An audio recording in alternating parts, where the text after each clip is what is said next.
ഇല്ല വണ്ടി പൊട്ടി വണ്ടി പൊട്ടി വണ്ടി പൊട്ടി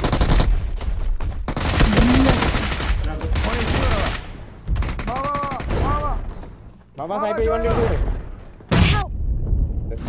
ഈ കോണ ചുമ്മാ ഇതാക്കല്ലേ. സാഹിബിന്റെ ടൈറ്റൻ ഉണ്ടല്ലോ, സാഹിബിന്റെ ടൈറ്റൻ ഉണ്ടോ?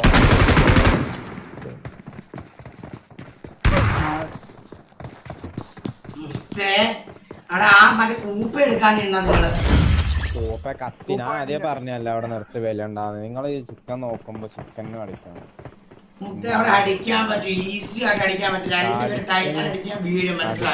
ഇയാള് വണ്ടി കയറിക്കാൻ വേണ്ടിട്ട് അതിലകത്ത് അങ്ങ് കയറി ലൂട്ടി രണ്ടുപേര് ടൈറ്റാനെ വണ്ണി കാണാൻ മനസ്സിലായ ഇത് റീക്കോ മറ്റേ നമ്മള് നേടില്ല വീണെ. അടിച്ചാ മതിയായിരുന്നല്ലോ, ബാക്കി നമുക്ക് അടിക്കായിരുന്നല്ലോ നമുക്ക് അവന്മാരെ അടിക്കാനും ഇത്